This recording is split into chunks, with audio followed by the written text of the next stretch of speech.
Hello বন্ধুরা, আমি অনু। Update with অনু চ্যানেলে তোমাদের স্বাগত। আমি চলে এসেছি কথা সিরিয়ালের আপডেট। কথা সিরিয়ালে তো দেখা যাচ্ছে যে এভি কথাকে উদ্ধার করে, দেখে কিনা কথার হাত থেকে রক্ত বেরোচ্ছে।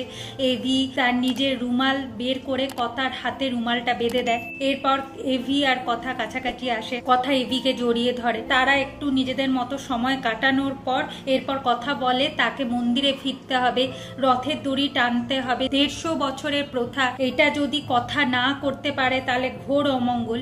তাই সবাই মিলে এখন আশ্রমে যাচ্ছে। এখন পৌঁছে গেছে কথা জগন্নাথ দেবের সামনে গিয়ে প্রদীপ জ্বালায়, জগন্নাথ দেবের কাছে প্রার্থনা করে যে এভি তো খুবই ভালো মানুষ, এভি যেন খুব তাড়াতাড়ি সুস্থ হয়ে যায়।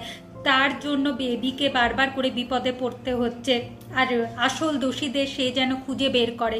কারণ বেরাবার সময় সে পেটিতে বিশ্বাস কেমিক্যালসের নাম দেখেছিল, এই জন্য ওর একটু ডাউটই হচ্ছে যে এইসবের পেছনে প্রান্তিক বিশ্বাস আবার জড়িত নয় তো। যাই হোক, এরপর তো রথের দড়ি টানতে হবে। কথা খুব চেষ্টা করছে কিন্তু একার দ্বারা ওই রথের দড়ি টানা সম্ভব হচ্ছে না। এখন কথা ভেঙে পড়েছে।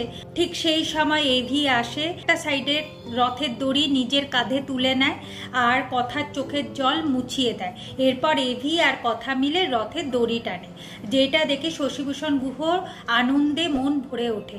বলে কিনা 150 বছরের প্রথা কোনোদিন নড়চড় হতে হয় নাকি? দেখলে তো জগন্নাথ দেব নবদম্পতিকে দিয়েই রথ টানিয়ে নিল। যাই হোক, এরপর রথ টানা হয়ে গেছে, সবাই মিলে রথ টানছে। কথা এদিকে ঠাকুরের গান গাইছে, আর কথার গান শুনে তো এভি মুগ্ধ হয়ে যায়। আর এভি আর কথা একসাথে জগন্নাথ দেবের কাছে আশীর্বাদও নেয়। পরের দিন সকালবেলা এভির ঘুম ভেঙে যায়, কিন্তু কথার ঘুম ভাঙছে না। কথার মুখে যেহেতু রোদ পড়ছে, এভি পর্দা সরিয়ে দেয় আর মনে মনে বলতে থাকে যে কথার রেস্টের খুব দরকার। এত ধকল যাচ্ছে মেয়েটার ওপর দিয়ে, কিন্তু মেয়েটার মনে শক্তি আছে, এসবের সাথে কিন্তু লড়ে যাচ্ছে। যাই হোক, ও একটু রেস্ট করুক, ততক্ষণ আমি কাজগুলো সেরে নিই। এরপর দেখা যাচ্ছে এভি কথার জন্য শাড়ি বের করে রাখে, কথার আর নিজের জন্য কফি নিয়ে আসে। কথা ঘুম থেকে উঠে ভাবে, সত্যি সোফাতে শোয়াই আমার কাল হয়েছে, এখানে শুলেই দেরি করে ঘুম ভাঙে। এরপর সে তাড়াহুড়ো করে উঠতে যায় আর কোমরে খেচকা লাগে আর খুব ব্যথা করতে থাকে। দিয়ে দেখা যাচ্ছে এভি কথার কোমরে মলম লাগিয়ে দিচ্ছে। আগামী পর্বে দেখা যাচ্ছে যে কথা এভিকে বলছে যে আমি না কি ডায়েরি পেয়েছি, যাতে দাদা নাম করে শঙ্কুদা কারোর কাছ থেকে টাকা নিয়েছে। দাদাটাকে সে আবার এই গুহ ফার্মাসিউটিক্যালের সাথে তার সম্পর্ক কি, আর আপন মানুষই বা দাদা হলো কি করে দাদাটাকে, সেটাই আমাদের খুঁজে বের করতে হবে।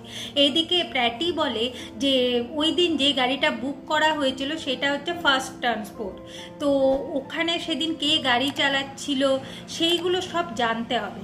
এখন কথা বলে, কথা প্র্যাটি আর এভি তিনজন মিলে একসাথে ঠিক করে যে কে আসল দোষী আর কে কালপ্রিট তাদের খুঁজে বের করতেই হবে। এটা খুঁজে বের করলে কথা যেমন তার মামার খুনিকে শাস্তি দিতে পারবে, প্র্যাটিও তার নিজের চাকরিটা ফিরে পাবে। এইভাবে আজকের পর্বটা শেষ হয়ে যাচ্ছে। আশা করি আজকের পর্বটা তোমাদের ভালো লাগবে। ভিডিওটা দেখবার জন্য আর আপডেট উইথ অনু চ্যানেলের পাশে থাকবার জন্য অসংখ্য ধন্যবাদ।